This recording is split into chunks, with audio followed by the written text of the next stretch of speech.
Lucid Living by Timothy Freke, an audiobook you can listen to in less than an hour that will turn your world inside out. Learn more about lucid living at timothyfreke.com.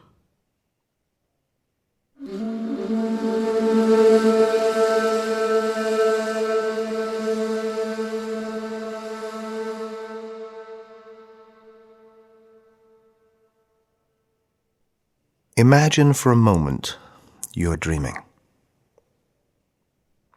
You're completely engrossed in the dramas of your dream world when a mysterious stranger appears in your dream.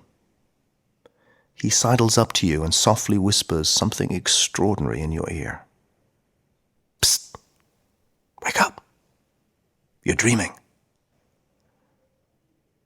You feel irritated. That's absurd. The stranger is unperturbed. Is it really absurd?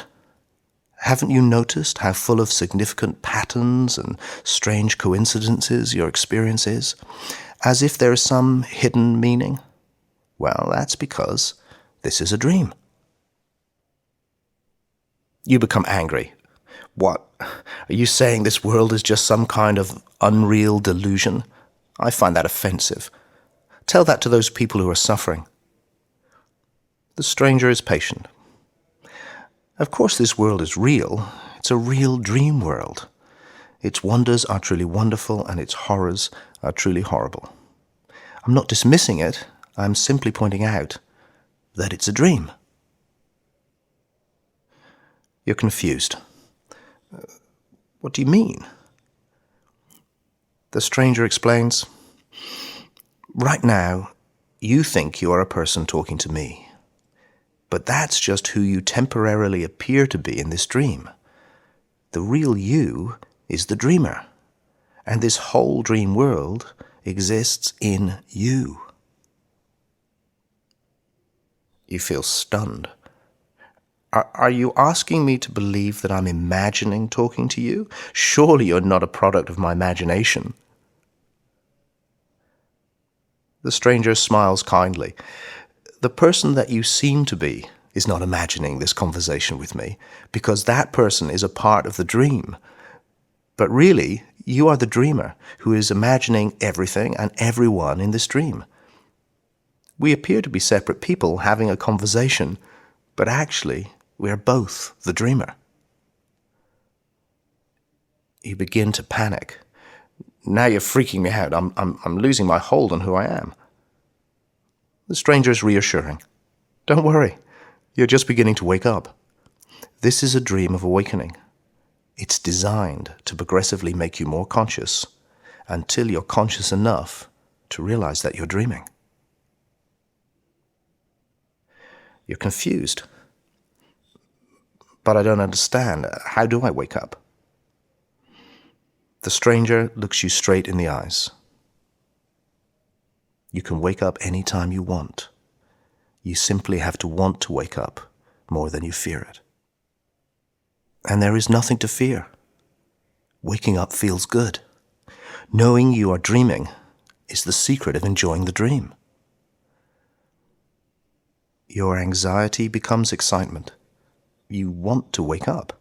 And the more you want to wake up, the more you become conscious that you're dreaming. And that feels good.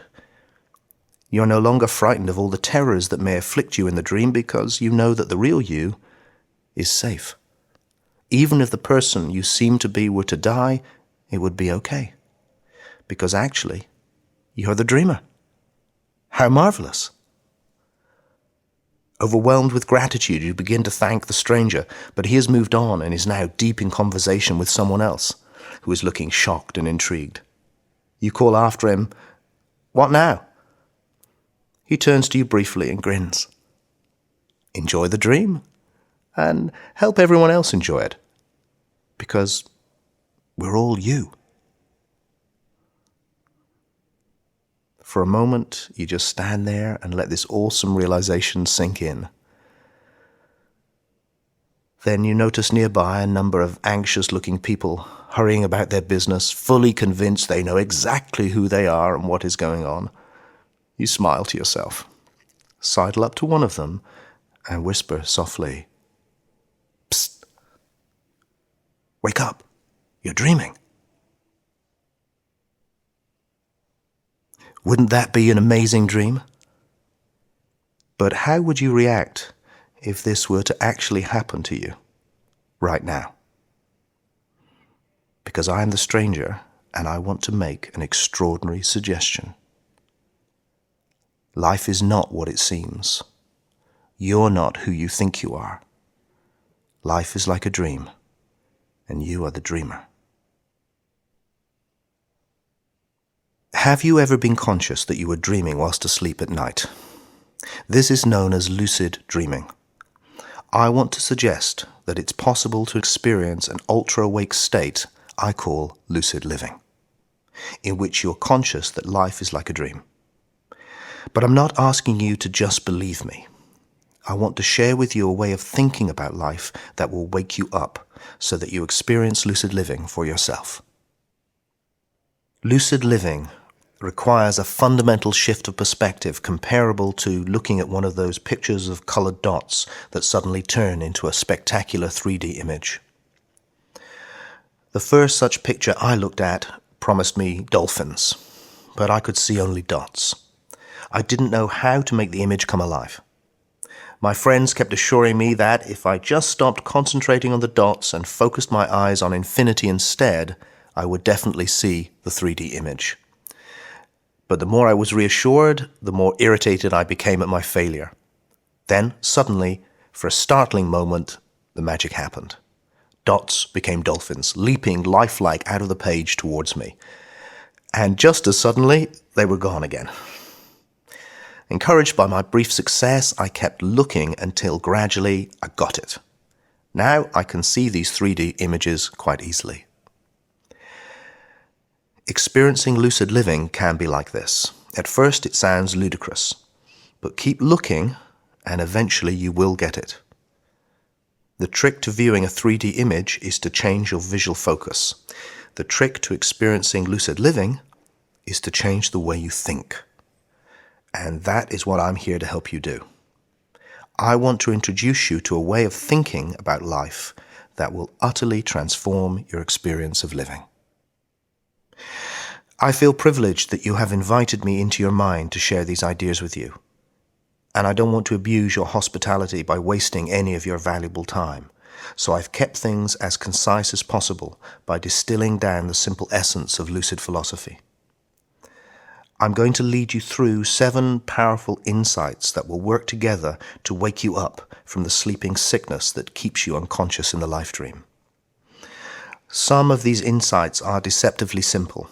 Some may seem familiar and others may seem weird. But I urge you to approach each insight with an open mind and to give it your undivided attention. If you assume you already understand what an insight means, or if you have already decided that it's meaningless nonsense, this will prevent you awakening.